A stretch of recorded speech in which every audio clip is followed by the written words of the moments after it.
Welcome students, zone tech digital platform पे आपका स्वागत है। अपन पढ़ेंगे करंट अफेयर्स और इस लेक्चर में अपन 10 से 20 सितंबर के बीच के करंट अफेयर्स को देखेंगे कि क्या बड़े मुद्दे रहे इस दौर में। तो आज का अपना पहला मुद्दा है कोरल रीफ। क्वींसलैंड विश्वविद्यालय के वैज्ञानिकों ने, ऑस्ट्रेलिया में है ये क्वींसलैंड विश्वविद्यालय, उसके वैज्ञानिकों ने कोरल रीफ्स के ऊपर रिसर्च की है और पाया कि कोरल रीफ डेड हो रही है, मर रही है। प्रवाल भित्ति बोलते हैं हिंदी में, इनको क्या बोला जाता है? प्रवाल भित्ति।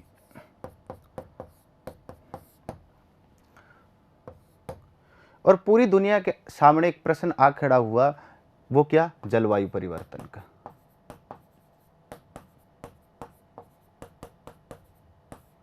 कि क्लाइमेट चेंज को गंभीरता से नहीं लिया जा रहा है। परिणाम क्या हो रहा है? तो कोरल रीफ्स मर रही है। अब इसके ऊपर तो प्रश्न क्या बनेगा? प्रश्न ये बनेगा कि कोरल रीफ के ऊपर आपसे प्रश्न पूछ सकते कि होती क्या है, कहाँ मिलती हैं, ठीक है, और इसकी आदर्श स्थितियाँ क्या हैं बनने की। तो पढ़ाई क्यों की जा रही है? मर रही है इसलिए। तो चर्चा कर लेते हैं कि कोरल रीफ होती क्या है। तो कोरल रीफ क्या होती है कि कोरल रीफ जैव विविधता और आनुवांशिक परिवर्तनशीलता के कारण इनको समुद्रिक वर्षावन कहा जाता है। क्या कहा जाता है? समुद्रिक वर्षावन, मैरीटाइम रेन फॉरेस्ट कहा जाता है। आप देख सकते हैं कि यहाँ एक प्रकार से एक समुदाय से विकसित हो गया कोरल रीफ्स के पास। फिश, मछलियाँ दिख रही हैं आपको, पादप दिख रहे हैं, ठीक है, ये कोरल रीफ्स हो गई। तो एक प्रकार का पारितंत्र बना लेती हैं जहाँ रहती हैं, ठीक है। और किसी भी पर्यावरण के लिए जितनी ज़्यादा जैव विविधता होगी उसकी स्थिरता या स्टेबिलिटी उतनी ही ज़्यादा होगी। तो इसको पढ़ते हैं। तो क्या है ये? तो कोरल रीफ क्या होती है कि जैव विविधता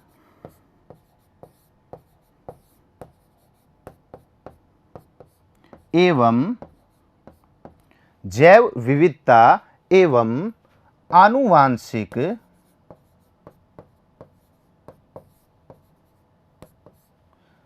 परिवर्तनशीलता के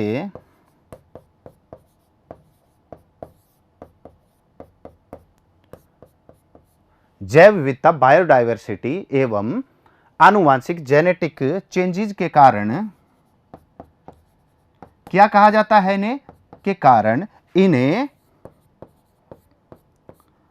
समुद्री वर्षावन कहा जाता है।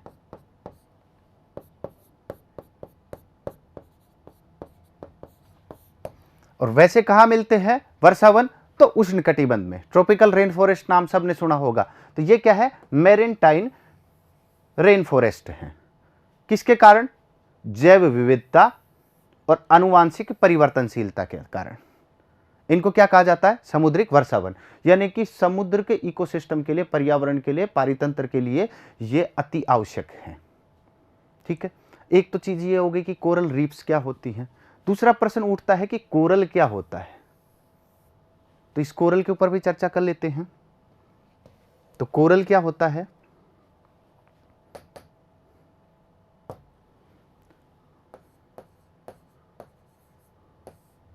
कोरल क्या होता है? कुछ नहीं है, समुद्री एनीमोन है जो अपनी त्वचा से क्या? कैल्शियम कार्बोनेट उत्सर्जित करता है। यानी कि ये कवच निर्माणकारी जीव है। कवच निर्माणकारी जीव। पर इसके साथ समस्या क्या है कि ये भोजन स्वयं नहीं बना सकता। तो फिर क्या करता है? तो ये अपनी त्वचा के अंदर किसको रखता है? शैवालों को रखता है, नीलहरित शैवालों को रखता है। और शैवाल क्या होता है? तो वो प्राइमरी प्रोड्यूसर है, प्राथमिक उत्पादक हैं, जैसे पौधे हैं प्राथमिक उत्पादक, कि सूर्य के प्रकाश में भोजन का निर्माण करते हैं। तो सहजीवी संबंध है किसका? कोरल का, यानी परवाल का और शैवाल का, ठीक है। तो इसको लिख लेंगे पहले। तो क्या है ये? पहली चीज तो क्या बता दिया आपको कि भाई त्वचा से क्या उत्सर्जित करते हैं? Calcium carbonate. तो क्या है? तो समुद्री एनीमोन है या एनिमोन्स हैं जो त्वचा से क्या उत्सर्जित करते हैं? तो कैल्शियम कार्बोनेट CaCO3 उत्सर्जित करते हैं। तो त्वचा से क्या उत्सर्जित करते हैं? Calcium carbonate. इसलिए इनको क्या कहा जाता है? तो कवच निर्माणकारी जीव भी कहा जाता है। अब तो इसकी त्वचा में रहता कौन है? अभी मैंने बताया कि इसके साथ समस्या क्या है कि ये अकेला रह नहीं सकता, क्योंकि ये भोजन का निर्माण नहीं कर सकता। तो ये त्वचा में किसको रखता है? तो त्वचा में ये रखता है शैवाल को, या आप उसको कह सकते हैं नील हरित शैवाल को।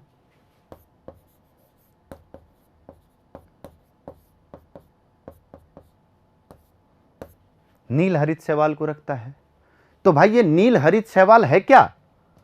तो नील हरित शैवाल वो है जो सूर्य के प्रकाश की उपस्थिति में भोजन का निर्माण कर सकता है, यानी प्राइमरी प्रोड्यूसर है। क्या है ये? तो प्राथमिक उत्पादक है, प्राइमरी प्रोड्यूसर है। और प्राथमिक उत्पादक किसकी तरह? पौधे की तरह होता है। तो प्राइमरी प्रोड्यूसर्स उनको बोला जाता है जो सूर्य के प्रकाश में अपना भोजन स्वयं बना सकते हैं। तो इसको लिख लेंगे कि सूर्य के प्रकाश की, या सूर्य के प्रकाश में से एग्जैक्ट रहेगा, सूर्य के प्रकाश से भोजन का निर्माण करते हैं।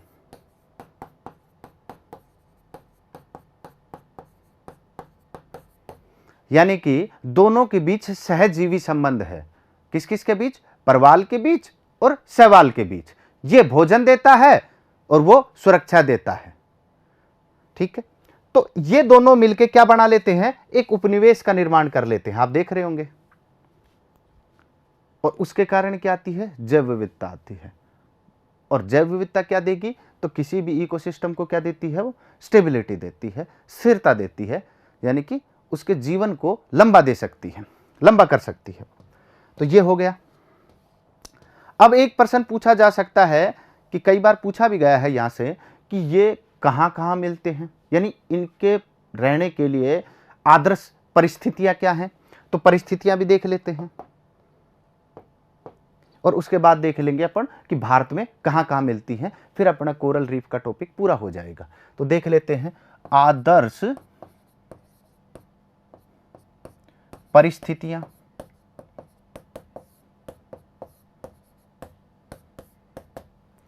या इसको अनुकूल भी बोल सकते हैं कि अनुकूल परिस्थितियां क्या क्या हैं। तो पहली चीज मिलती है ये कहां? तो मिलती है ये महाद्वीपीय मगन तट पर। कहां? तो महाद्वीपीय मगन तट पर, यानी कॉन्टिनेंटल शेल्फ।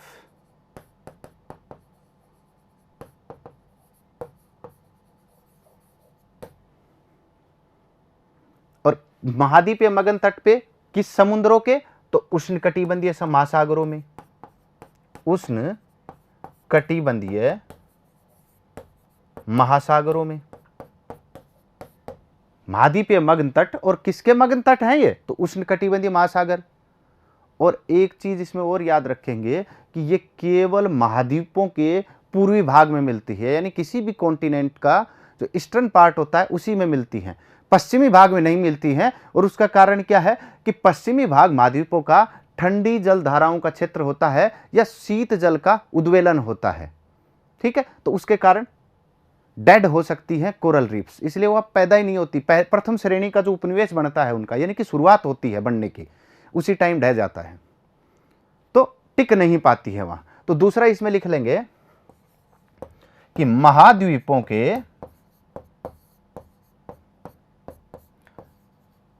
पूर्वी भाग में, कि जहां महाद्वीप हैं उनके पूर्वी भागों में मगन तट पर, और वो भी कहां? सिर्फ उष्णकटिबंधीय महासागरों में। दो चीज हो गई। चलो ये स्थान हो गया। अगली चीज क्या हो सकती है कि भाई गहराई कितनी तक मिलती है? ये समंदर में नीचे नहीं मिलती हैं, ऊपर ही मिलती हैं, 65 से 100 मीटर। तो डेप्थ देख लेंगे, तीसरा पॉइंट लिख लेंगे इसी में, गहराई तो 65 से 100 मीटर तक, कहीं कहीं ये 200 मीटर तक भी मिलती हैं। अधिक गहराई में नहीं मिलने का कारण क्या है? तो मैंने आपको बताया, नील हरित शैवाल या शैवाल वो सूर्य के प्रकाश में किसका निर्माण करता है? भोजन का। अधिक गहराई में सूर्य का प्रकाश नहीं जाएगा तो शैवाल भोजन का निर्माण नहीं कर पाएगा। परिणाम क्या होगा कि कोरल मर जाएंगी, वो भित्ति बन नहीं पाएगी। तो गहराई कितनी होगी? 65 से 100 मीटर। दूसरा कि भाई कितने तापमान में रह सकती हैं? तो टेम्परेचर की अगर बात करें तो 21 से 27 डिग्री के बीच रह सकती हैं।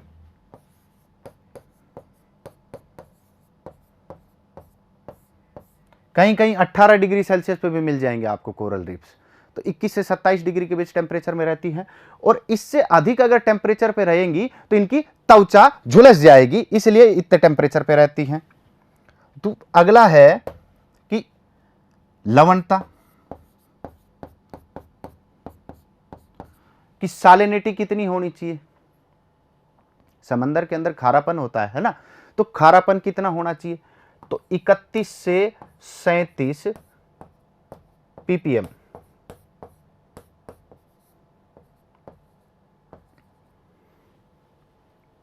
इकतीस से 37 ppm तक ही सालिनिटी होनी चाहिए, लवणता होनी चाहिए। अगर इससे ज्यादा होगी तो समंदर में क्या होगा? पोषक तत्वों की कमी आ जाएगी और शैवाल अपना भोजन नहीं बना पाएंगी, परिणाम स्वरूप डेड हो जाएंगी कोरल रीफ्स। तो ये कुछ आदर्श स्थितियां हैं किनके लिए? कोरल्स के लिए। कि प्रवाल भित्ति के निर्माण के लिए आदर्श स्थितियां क्या क्या है? कि भाई महाद्वीपीय मग्न तट पे बनती हैं, कॉन्टिनेंटल शेल्फ पे बनती है, और कहाँ?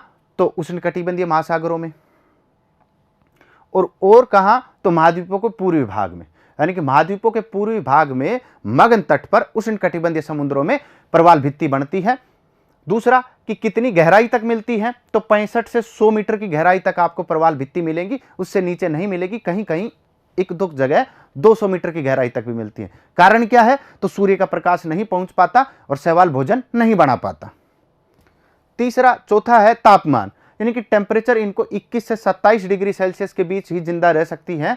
इससे अधिक टेम्परेचर होगा तो इनकी त्वचा झुलस जाएगी, कम होगा तो वैसे मर जाएंगी। लवणता तो 31 से 37 ppm होनी चाहिए।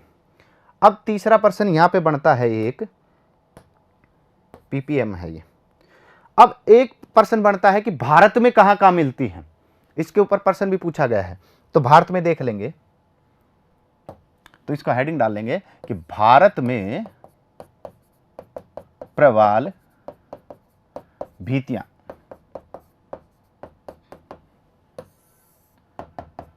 इंडिया में कहां कहां मिलती हैं? क्रम से 4-5 जगह लिख लेंगे। पहला कच्छ की खाड़ी,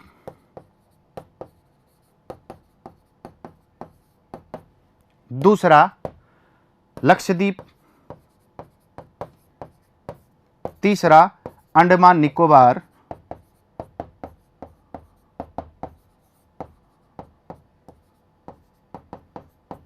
अंडमान एवं निकोबार, चौथा पाक की खाड़ी,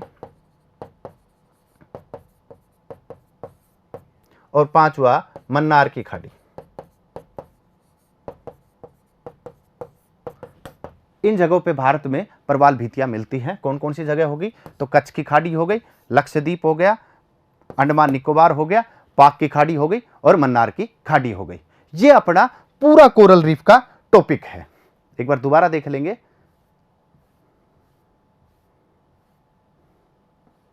कोरल रीफ चर्चा में क्यों है? तो क्वींसलैंड विश्वविद्यालय के वैज्ञानिकों ने शोध किया है कि प्रवाल भित्तियां मर रही हैं। इसी कारण ये व्यापक चर्चा में है। कोरल रीफ पूरी दुनिया के अंदर होते क्या है? तो जैव विविधता और आनुवांशिक परिवर्तनशीलता के कारण इनको क्या कहा जाता है? समुद्रिक वर्षावन कहा जाता है। और होती क्या है प्रवाल? अगर कोरल की बात करें तो कवच निर्माणकारी जीव हैं, और चूंकि स्वयं भोजन नहीं बना सकते तो किससे भोजन लेते हैं? तो ये शैवाल से भोजन लेते हैं। शैवाल क्या है? तो प्राइमरी प्रोड्यूसर्स हैं। आदर्श स्थितियां बता दी और भारत बता दिया कि भारत में कहां कहां पाई जाती है। अगला मुद्दा देखते हैं स्टूडेंट्स कि new FDI policy in defence sector. Defence sector के अंदर नई एफडीआई पॉलिसी लेके आए हैं, उसको देखते हैं क्या है।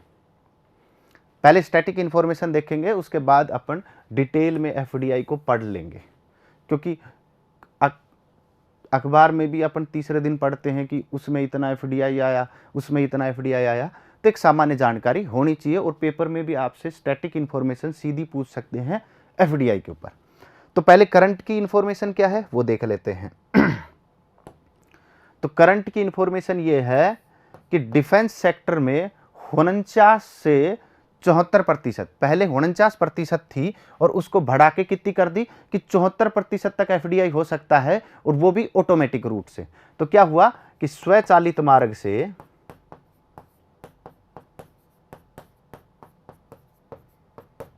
या दिख नहीं रहा होगा, इधर लिख देता हूं, स्वचालित मार्ग से यानी ऑटोमेटिक रूट से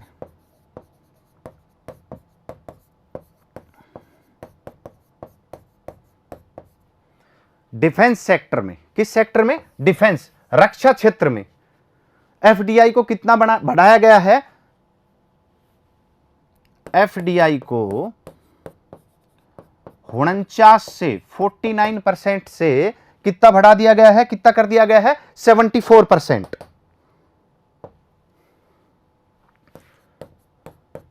74% कर दिया गया है कि रक्षा क्षेत्र में अब 74% तक एफडीआई की जा सकती है। अब यहां पे आप पढ़ेंगे कि 49% से 74% क्या है, ये प्रतिशत, ऑटोमेटिक रूट क्या है, एफडीआई क्या है, इन सब पे चर्चा करते हैं। तो सबसे पहले पढ़ेंगे एफडीआई क्या है। तो आपसे सीधा एक तो प्रश्न ये पूछा जा सकता है कि वर्तमान में रक्षा क्षेत्र में एफडीआई है, आपको नीचे 4 ऑप्शन दिया जाएगा, 49%, 74%, 82%, 100%। तो कितनी है? 74%। पहले कितनी थी? 49, 49% थी, अब 74% कर दी है। और एफडीआई पे किस किस प्रकार के प्रश्न पूछे जा सकते हैं? तो पहला तो ये होता क्या है एफडीआई, तो इसका पूरा नाम है फॉरेन डायरेक्ट इन्वेस्टमेंट।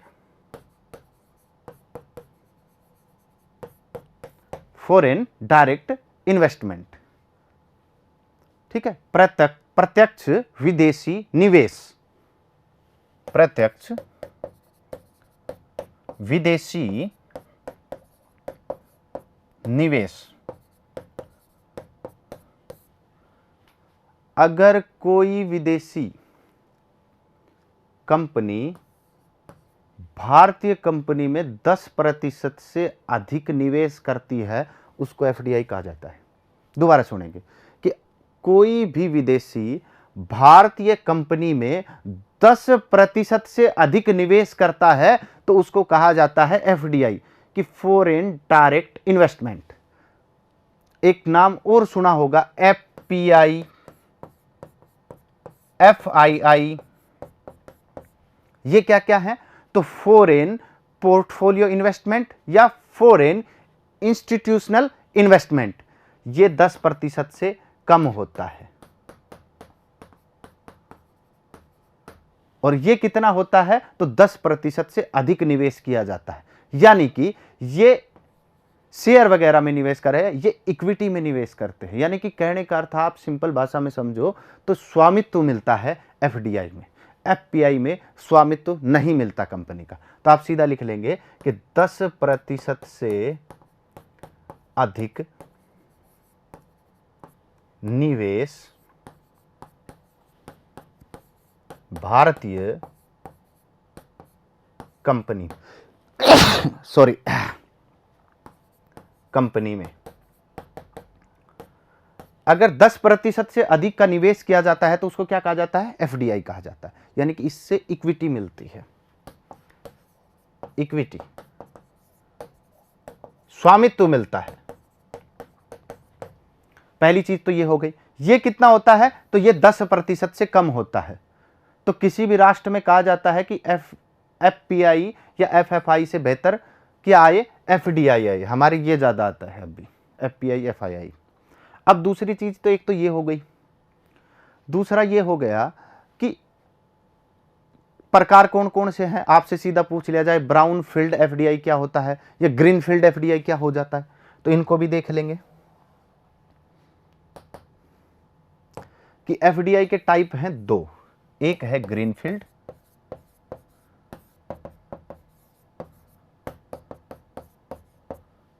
और दूसरा है ब्राउन फील्ड।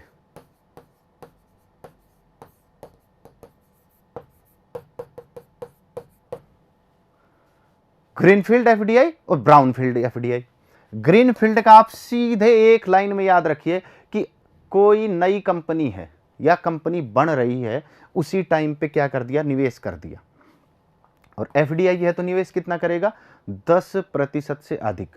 और ब्राउन फील्ड है तो इसका अर्थ क्या है कि कोई भारतीय कंपनी चल रही है, उसमें कोई विदेशी निवेश करे 10% से अधिक। तो क्या है ग्रीन फील्ड, कि किसी नई कंपनी में 10% से अधिक निवेश।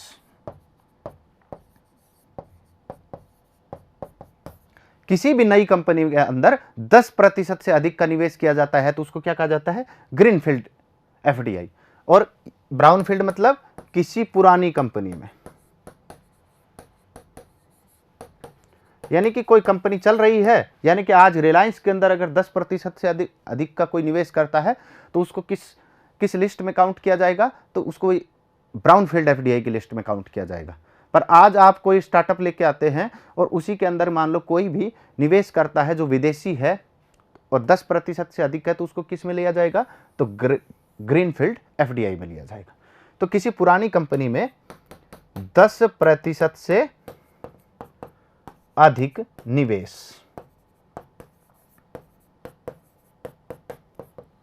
ये टाइप्स हो गए। अपन ने बात कर ली कि एफडीआई क्या है, एफपीआई और एफआईआई क्या है, अपन ने टाइप्स पे बात कर ली। अब अपना एक शब्द बचता है, फिर एफडीआई खत्म हो जाएगा, जो अपन ने ऊपर ही लिखा था। और वो क्या था, ऑटोमेटिक रूट या स्वचालित मार्ग। ये क्या है, ये ऑटोमेटिक रूट है क्या, यानी कि इसमें सरकार से अनुमति की आवश्यकता नहीं होती।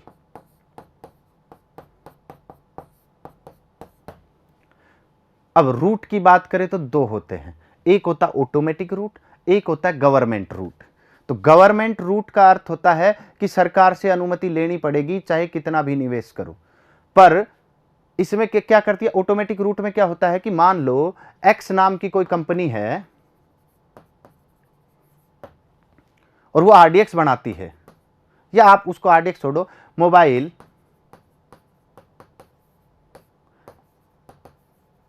सिग्नल के उपकरण बनाती है जो किस में काम आते हैं, रक्षा क्षेत्र में काम आते हैं। तो 74% तक उसमें निवेश के लिए अपने को सरकार से कोई अनुमति की आवश्यकता नहीं है, सीधा निवेश आ सकता है। इसको बोलते हैं ऑटोमेटिक रूट, कि सरकार से अनुमति की आवश्यकता नहीं है। और दूसरा गवर्नमेंट रूट होता है तो उसमें सरकार से अनुमति की आवश्यकता होती है। ठीक है, तो ये अपना एफडीआई पॉलिसी हो गई। अपना प्रश्न एक तो ये बन जाएगा कि भाई कितनी एफडीआई हो सकती है रक्षा क्षेत्र में, तो वो होती है 74% तक। पहले 49% थी, अब 74% तक हो सकती है। और कौन से रूट से हो सकती है, तो ऑटोमेटिक रूट से हो सकती है। अपने से एफडीआई पूछ सकते हैं कि भाई एफडीआई क्या है, तो अपन बिल्कुल बता सकते हैं कि 10% से अधिक का निवेश किया जाए या स्वामित्व में निवेश किया जाए, एक यानी कि स्वामित्व में निवेश होता है एक प्रकार से एफडीआई। दूसरा एफपीआई या एफआईआई क्या हो सकता है? फॉरेन पोर्टफोलियो इन्वेस्टमेंट या फॉरेन इंस्टीट्यूशनल इन्वेस्टमेंट, यानी कि 10% से कम निवेश किया जाए। आपसे ग्रीनफील्ड एफडीआई पूछ सकते हैं, जैसे अब नई कोई कंपनी है उसके अंदर 10% से अधिक का निवेश किया जाता है, उसको ग्रीनफील्ड बोलते हैं। ब्राउनफील्ड 10% से अधिक किसी पुरानी कंपनी के अंदर निवेश किया जाए तो उसको ब्राउनफील्ड एफडीआई बोलते हैं। दो रूट होते हैं, ऑटोमेटिक रूट, सरकार से अनुमति की आवश्यकता नहीं है, और दूसरा रूट कौन सा हो गया? तो दूसरा रूट हो गया गवर्नमेंट रूट, उसमें सरकार की अनुमति की आवश्यकता होती है। अगला मुद्दा है अपना, अगला है प्रोजेक्ट डॉल्फिन। और इस प्रोजेक्ट का जो प्राइमरी एम है वो क्या है, यानी इस प्रोजेक्ट का लक्ष्य क्या है? लक्ष्य है कि रिवर और मरीन दोनों डॉल्फिन्स को बचाना। क्या है? River and marine dolphin dolphins को बचाना। लक्ष्य है कि to save river and marine dolphins. तो खतरा किससे है? डैम्स से, जो बांध बन रहे हैं नदियों के ऊपर, पोल्यूशन से, जो प्रदूषण बढ़ रहा है नदियों के अंदर, इनसे इनको खतरा है। और करे तो माइनिंग से।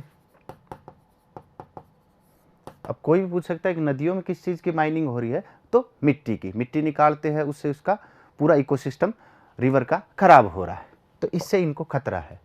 तो प्रोजेक्ट डॉल्फिन शुरू किया गया है इनके लिए कि इनको सेव किया जाए। तो ये प्रोजेक्ट डॉल्फिन शुरू किसके द्वारा किया गया है? तो शुरू किया गया है MOEFCC। ये क्या है? तो ministry of environment, forest and climate change. क्या है? तो ministry of environment, forest and climate change के द्वारा शुरू किया गया है।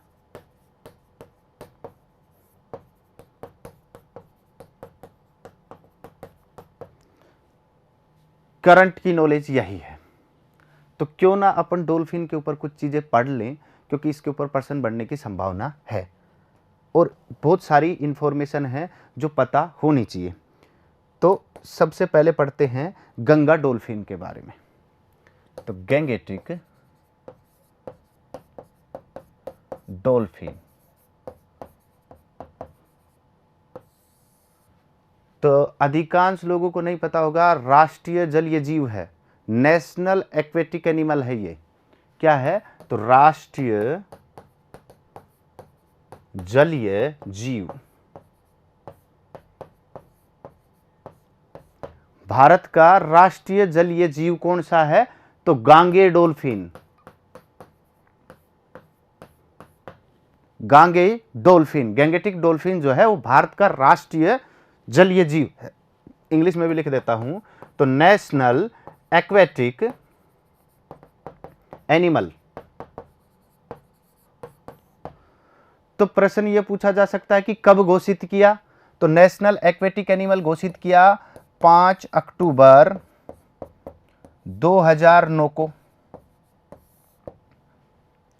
तो 5 अक्टूबर 2009 को गांगे डॉल्फिन को क्या घोषित किया गया? तो राष्ट्रीय जलीय जीव, नेशनल एक्वेटिक एनिमल।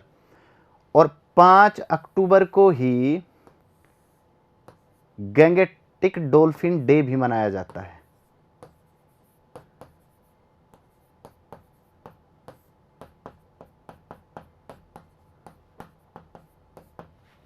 दो तीन चीजें हो गई। पहली चीज तो गंगा नदी के अंदर मिलती है, ये गंगा, ब्रह्मपुत्र और मेघना के अंदर मिलती है गैंगेटिक डॉल्फिन। ठीक है, तो राष्ट्रीय जलीय जीव है। कब घोषित किया गया? तो ये राष्ट्रीय जलीय जीव घोषित किया गया 5 अक्टूबर 2009 को घोषित किया गया।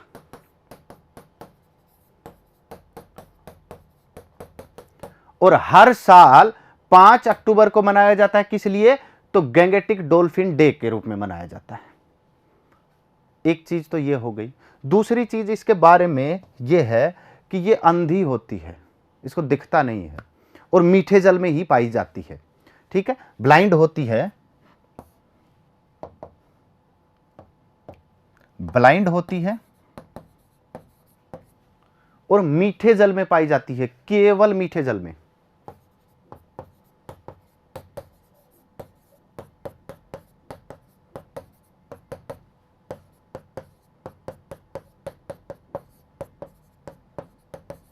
तो पहला क्या हो गया कि भाई ब्लाइंड होती है और केवल मीठे जल में पाई जाती है। तो इसका वैज्ञानिक नाम क्या है? एक ये भी प्रश्न पूछा जा सकता है अपने से कि वैज्ञानिक नाम क्या है गांगे डॉल्फिन का। तो वैज्ञानिक नाम लिख लेंगे। तो इसका वैज्ञानिक नाम है प्लाटानिस्टा गैंगेटिका। क्या है? प्लाटानिस्टा गैंगेटिका। जो गांगे डॉल्फिन है उसका वैज्ञानिक नाम क्या है, साइंटिफिक नेम क्या है? तो प्लाटानिस्टा गैंगेटिका। और क्या ये चीज इसमें और इंफॉर्मेशन क्या हो सकती है अपने पास? तो और हो सकता है कि गांगे डॉल्फिन के बारे में कि IUCN की लिस्ट में एंडेंजर्ड है, 2000 ही बची है मात्र। तो इसको भी लिख लेंगे कि IUCN लिस्ट में किस श्रेणी में है? तो एंडेंजर्ड श्रेणी में है,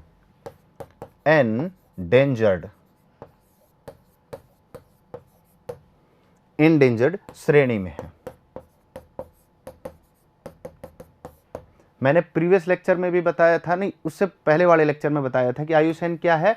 तो international union for conservation of nature, और इसकी स्थापना कब हुई थी? तो 1948 में। और इसकी एक रेड बुक है, रेड डेटा बुक। उसमें दुनिया के जितने भी जीव विलुप्त होने की कगार पे हैं उनकी लिस्ट होती है, और अभी लिखा है जिसमें श्रेणी। तो इसमें श्रेणी बना रखी है कि किस एंडेंजर्ड, क्रिटिकली एंडेंजर्ड, वल्नरेबल, ताकि ये 4 सूची बना रखी है ताकि इनके आधार पे अलग अलग जीवों को रख दिया जाता है और इसी आधार पे इनका कंजर्वेशन किया जाता है। तो आपसे पूछ सकते हैं कि भाई गांगे डॉल्फिन जो है वो IUCN की रेड लिस्ट में किस श्रेणी में है? तो वो है एंडेंजर्ड। और पूछ सकते हैं, और इंफॉर्मेशन क्या हो सकती है? तो साइट्स नाम की एक संस्था है, साइट्स, उसकी प्रशस्ति प्रथम में है, प्रशस्ति प्रथम। उसमें क्या है? तो most endangered.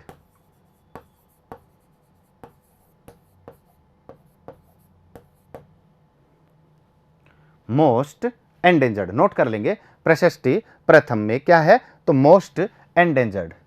Convention on international trade off endangered species, क्या नाम है साइट्स का? तो convention on international trade off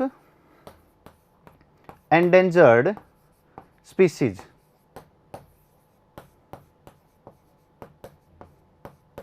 जो इलीगल व्यापार होता है किनका? स्पीसीज का, एंडेंजर्ड है, उनके ऊपर नजर रखती है। ठीक है, तो इसकी जो अपेंडिक्स है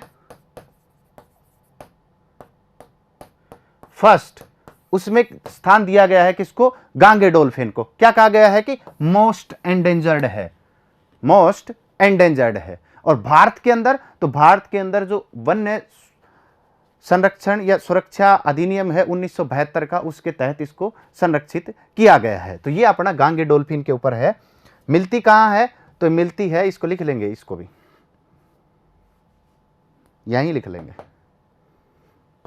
तो ये मिलती है गंगा, ब्रह्मपुत्र और मेघना।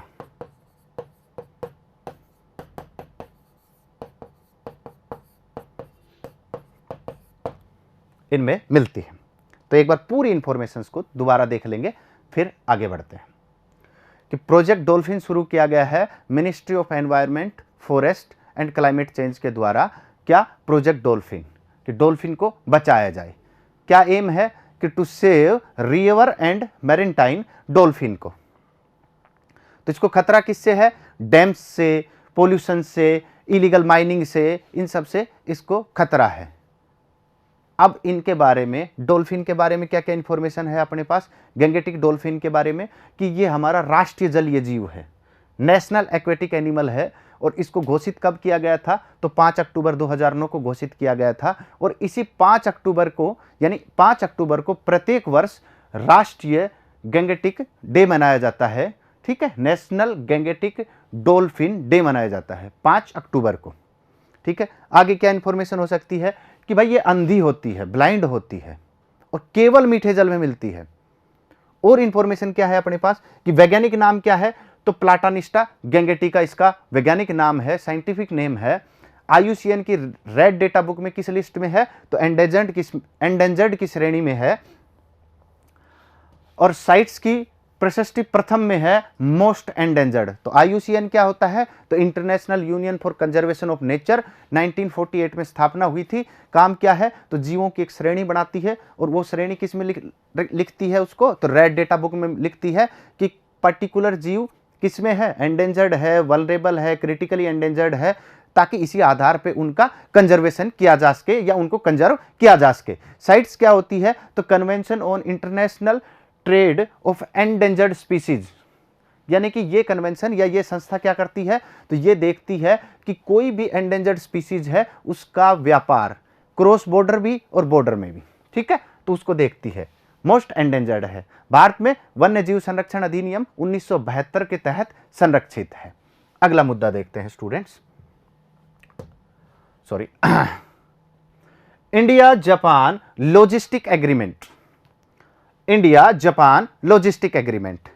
ठीक है, आप डायग्राम देखें कि फॉर क्लोजर कोऑपरेशन, क्या लिख रखा है इसमें, फॉर क्लोजर कोऑपरेशन। तो आपसे प्रश्न कैसा पूछा जा सकता है, तो आपसे प्रश्न सीधा पूछा जा सकता है कि इन रिसेंट डेज या हाल ही में भारत ने किस देश के साथ लॉजिस्टिक एग्रीमेंट किया है, कि इन रिसेंट डेज भारत ने किस देश के साथ लॉजिस्टिक एग्रीमेंट किया है, तो किसके साथ किया है, जापान के साथ किया है।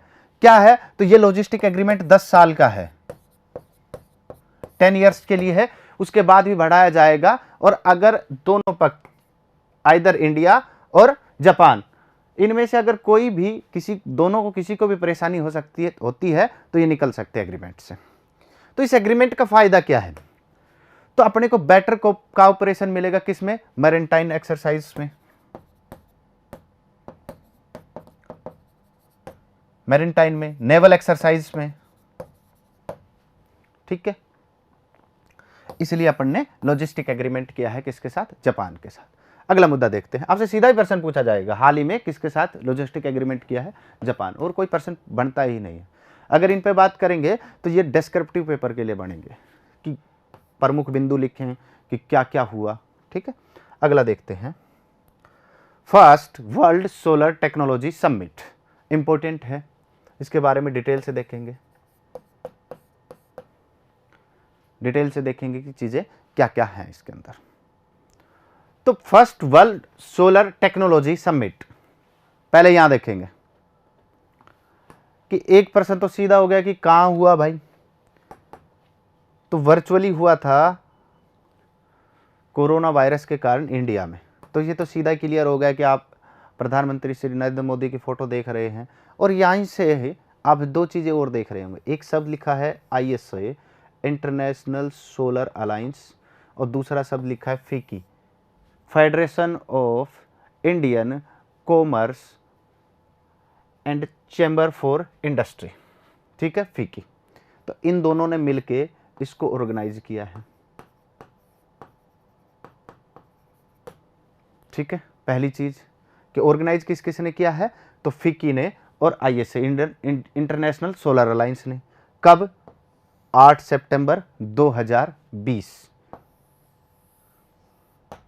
दो चीजें तो यहीं से क्लियर हो गई। ठीक है, पहला आपसे प्रश्न पूछा जा सकता है कि पहला वर्ल्ड सोलर टेक्नोलॉजी समिट कहाँ हुआ, तो भारत में हुआ। कब हुआ, तो 8 सितंबर 2020 को हुआ।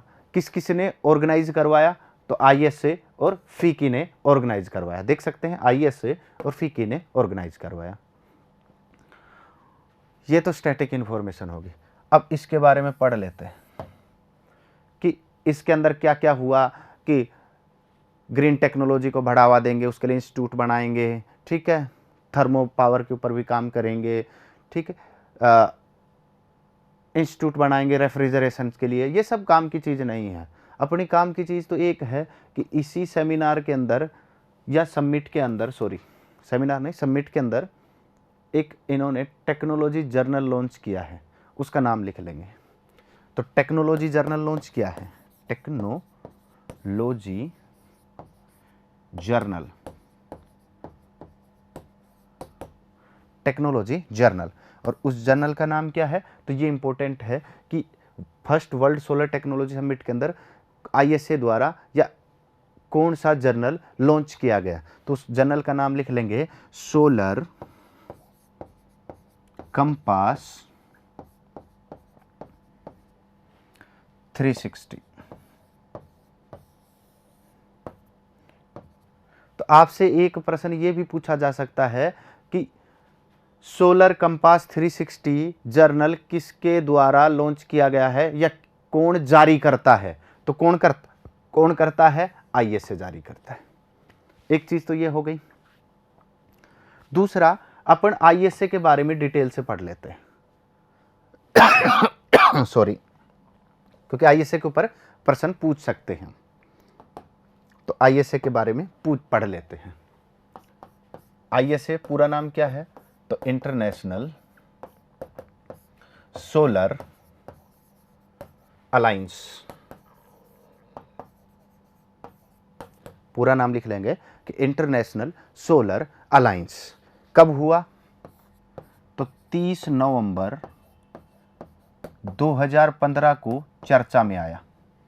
30 नवंबर 2015 को चर्चा में आया। तो 30 नवंबर 2015 को बना। किस किस ने बनाया था, तो Indian PM plus French PM, Bharat के प्रधानमंत्री और फ्रांस के प्रधानमंत्री ने मिलकर इस गठबंधन की नींव रखी थी। कहां रखी थी, तो COP 21 पेरिस में। तो ये COP 21 क्या है, तो कॉन्फ्रेंस ऑफ पार्टीज 21। UNFCCC की मीटिंग हो रही थी, यूनाइटेड नेशंस किसके ऊपर, क्लाइमेट चेंज के ऊपर। तो उस COP 21 में पेरिस में हो रहा था और उसमें इसकी नींव रखी गई थी। तो आपसे ये प्रश्न भी पूछा जा सकता है कि UNFCCC का COP 21 कहाँ हुआ, पेरिस में हुआ। और क्या पूछ सकते हैं, या इंफॉर्मेशन हो सकती है अपने पास कि इसका हेडक्वार्टर कहाँ है, तो इसका हेडक्वार्टर है गुरुग्राम, हरियाणा। तो हेडक्वार्टर यानी मुख्यालय गुरुग्राम, हरियाणा।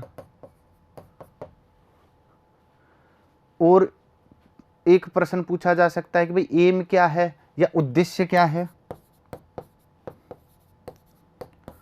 तो उद्देश्य सिंपल सा है कि जो ग्रीन टेक्नोलॉजी को प्रमोट करे, उन उपकरणों की कॉस्ट को कम करना, या जो सोलर अप्लायंसेज हैं उनकी कॉस्ट को कम करना।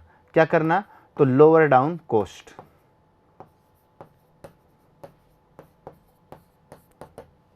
किसकी, तो सोलर अलायंसेज की, या जो ग्रीन टेक्नोलॉजी को प्रमोट करें। पहला, फिनेंस करना,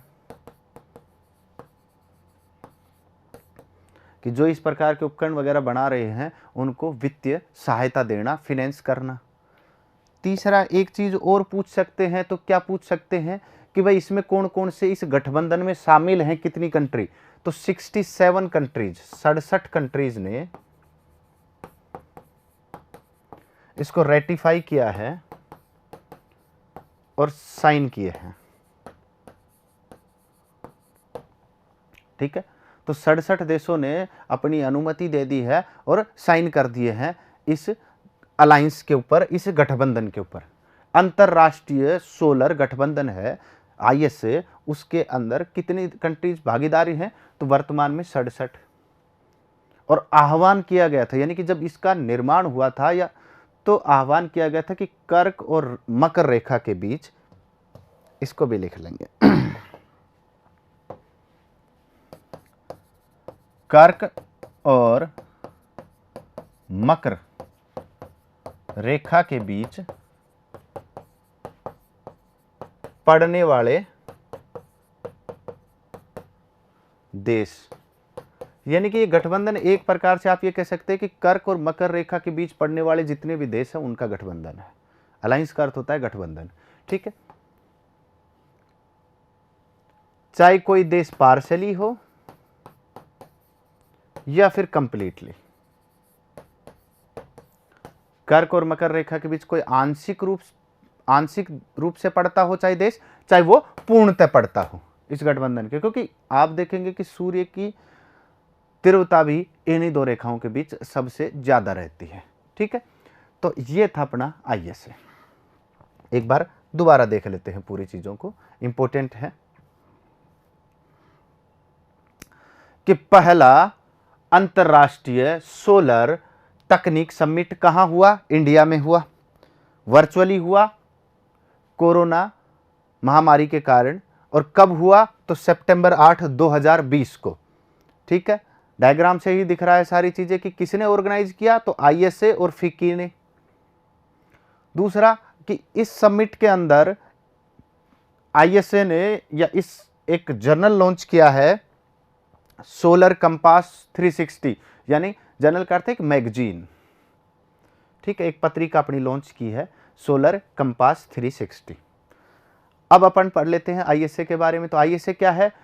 तो इंटरनेशनल सोलर अलायंस, अंतरराष्ट्रीय सौर गठबंधन। अलायंस का अर्थ होता है गठबंधन। कब बना? तो 30 नवंबर 2015 को बना था, और बनाने वाले कौन थे? तो भारतीय प्रधानमंत्री श्री नरेंद्र मोदी और फ्रेंच PM।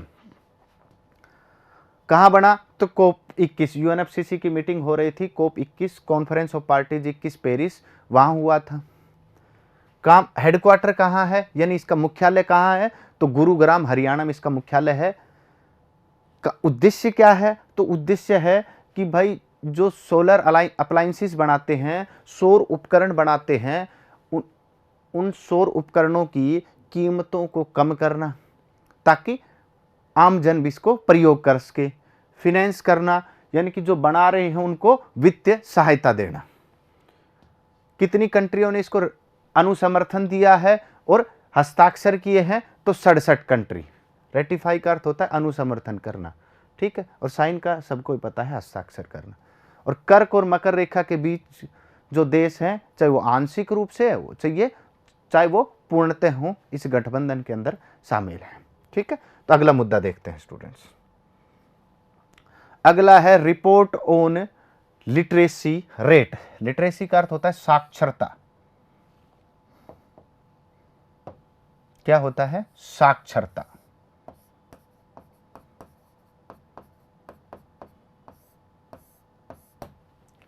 ठीक है, तो एक रिपोर्ट है कि भारत में साक्षरता दर वर्तमान में कितनी है।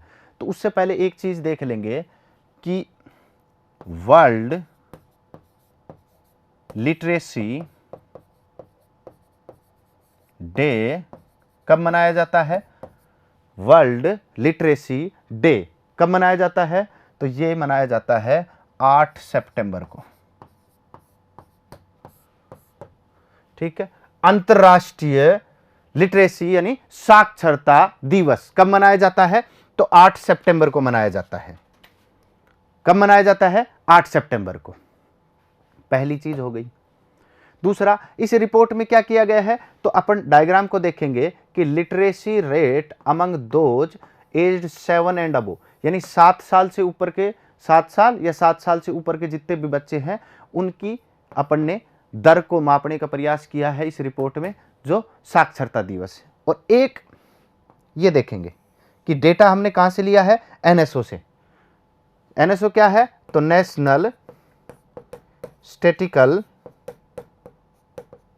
ऑफिस, नेशनल स्टैटिस्टिकल ऑफिस, ठीक है।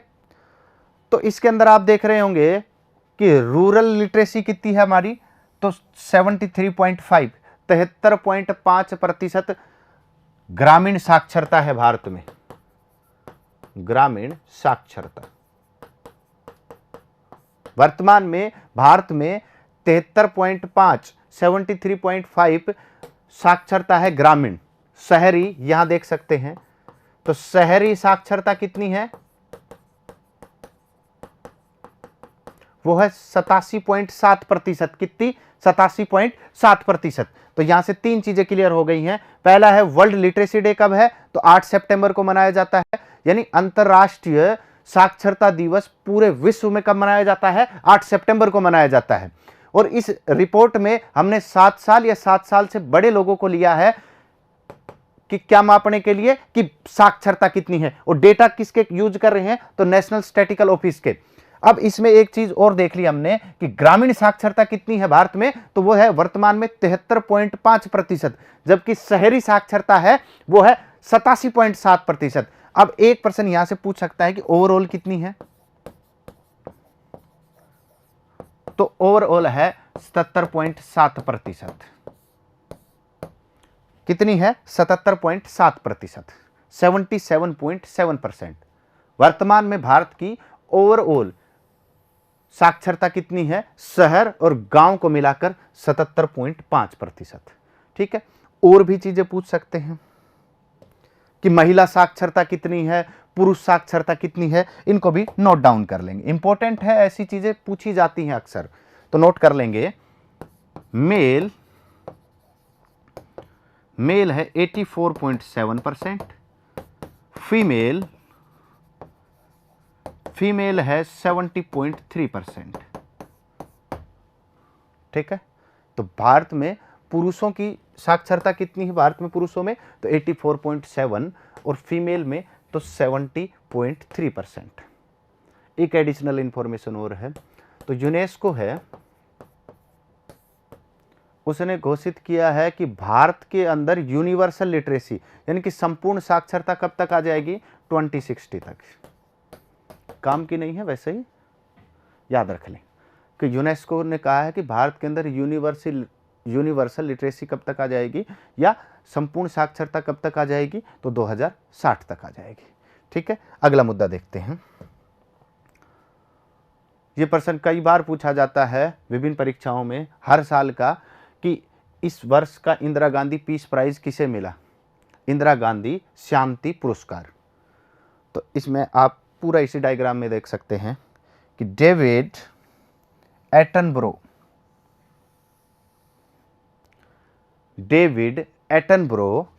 To get Indira Gandhi peace prize for 2019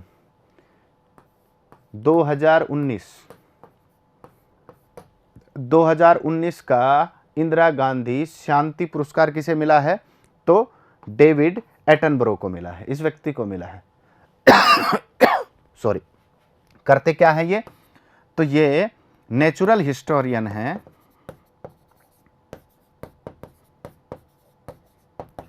और इंग्लिश ब्रॉडकास्टर हैं,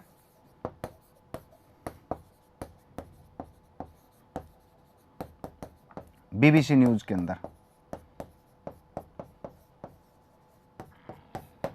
ठीक है, तो कहां है, बीबीसी न्यूज के अंदर इंग्लिश ब्रॉडकास्टर हैं और नेचुरल हिस्टोरियन हैं। तो ये देता कौन है इंदिरा गांधी पीस प्राइज, एक तो ये बात हो गई कि ये इंदिरा गांधी शांति पुरस्कार दे कौन रहा है, तो इसको दे रहा है तो इंदिरा गांधी, इसको दे रहा है इंदिरा गांधी मेमोरियल ट्रस्ट। तो इसको देता कौन है, देता है, ऐसे लिख लो सीधा, इसको देता है इंदिरा गांधी मेमोरियल ट्रस्ट। और कब से दे रहा है, तो सिंस 1984, 1984 के बाद से यह पुरस्कार दिया जा रहा है, किसके द्वारा, तो इंदिरा गांधी मेमोरियल ट्रस्ट के द्वारा, इंदिरा गांधी मेमोरियल ट्रस्ट के द्वारा। और राशि कितनी दी जाती है इनाम में, तो 25 लाख रुपए दिए जाते हैं। ठीक है, तो किसको मिला है 2019 का इंदिरा गांधी पीस प्राइज, इंदिरा गांधी शांति पुरस्कार, तो डेविड एटनबरो को मिला है। और ये डेविड एटनबरो काम क्या करते हैं? तो नेचुरल हिस्टोरियन है और इंग्लिश ब्रॉडकास्टर है बीबीसी न्यूज के अंदर, ठीक है। और देती कौन है? तो इंदिरा गांधी मेमोरियल ट्रस्ट देता है सिंस 1984, नहीं 86 लिख लो इसको, सॉरी 84 नहीं 86 से, 1986 1986 से प्रत्येक वर्ष दिया जा रहा है। और पुरस्कार में कितनी राशि दी जाती है? तो 25 लाख रुपए दिए जा रहे हैं। अगला मुद्दा देखेंगे, ई गोपाला ऐप। तो पहला क्या है कि मोबाइल ऐप है,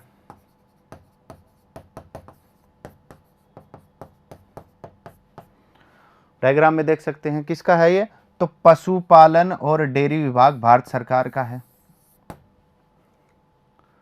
तो भाई ये काम किस आता है या किस लिए लॉन्च किया गया है? तो ये हमें जानकारी देता है,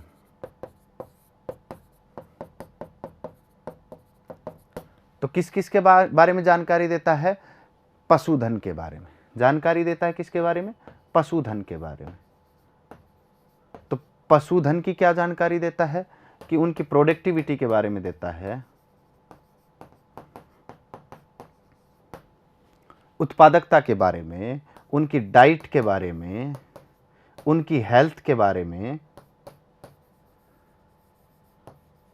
इन सब की इंफॉर्मेशन देता है ई गोपाला ऐप। नाम से ही जान सकते हो कि ई गोपाला।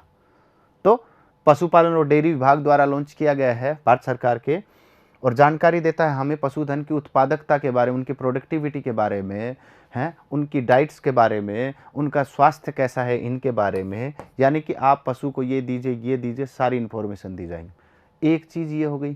दूसरी, यहाँ से आप पशुधन की खरीद और बिक्री कर सकते हैं। यानी कि पशुधन की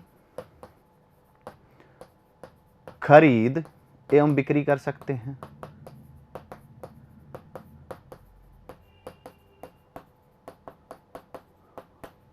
कि एक प्लेटफॉर्म दे दिया सरकार ने, ठीक है, कि आप यहाँ पे डील कर लीजिए या ट्रेड कर लीजिए, अपने पशुओं को खरीद लीजिए, बिक्री कर दीजिए। और क्या इन्फॉर्मेशन देता है? तो एक इन्फॉर्मेशन देता है कि पशुधन से संबंधित जितनी भी सरकारी स्कीम्स आती है, गवर्नमेंट स्कीम्स आती है उनकी, तो सरकारी नीतियों के बारे में जानकारी,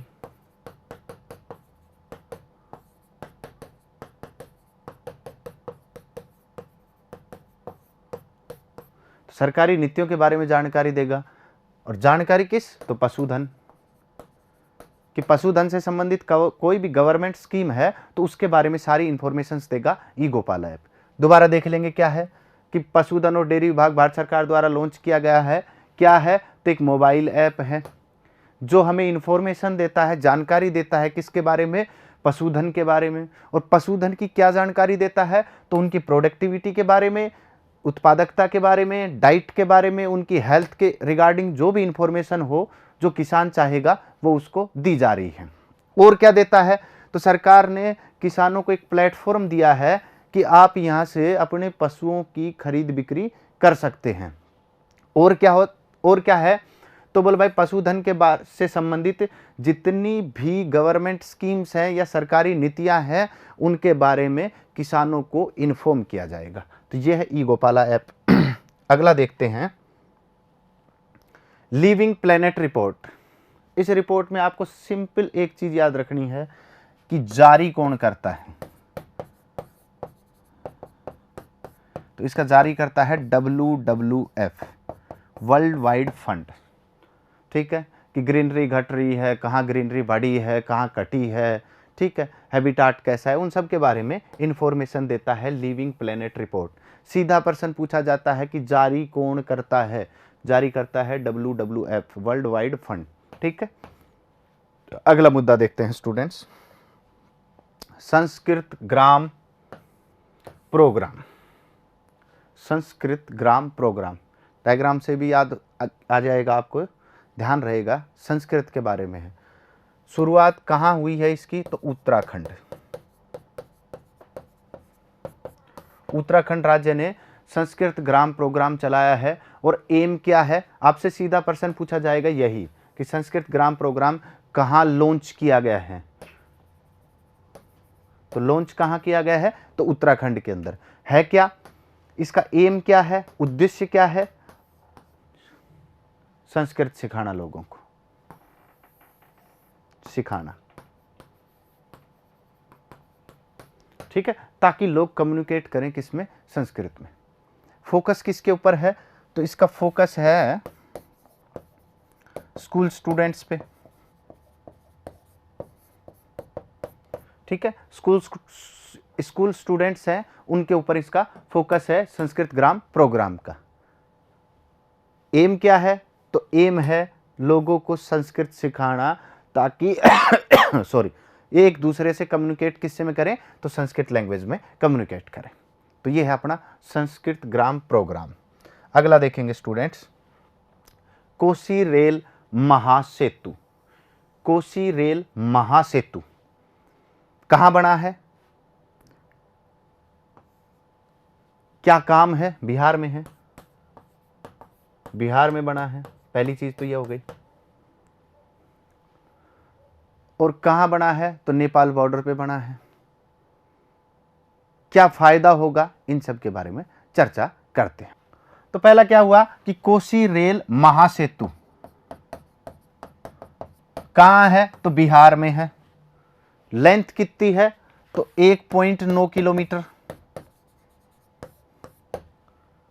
बनाया क्यों है? तो भाई जो इंडो नेपाल बॉर्डर है अपना,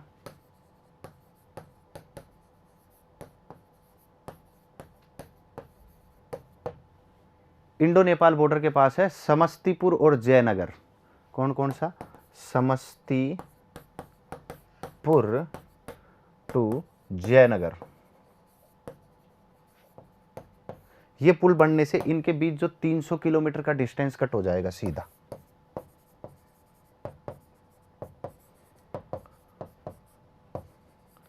तीन 300 किलोमीटर का डिस्टेंस कट हो जाएगा मात्र कितने?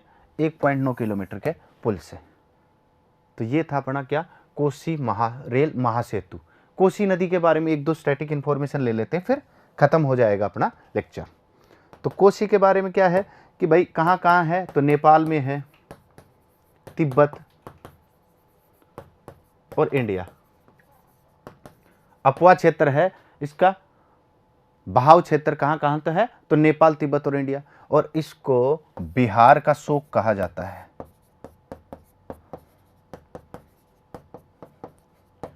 कोसी,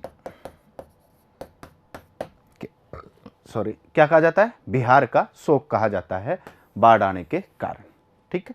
तो स्टूडेंट्स ये अपने करंट अफेयर से 10 और से 20 सितंबर के बीच, अगले संडे को अपन 20 से 30 सितंबर के करंट अफेयर्स को कंप्लीट करेंगे। Thank you.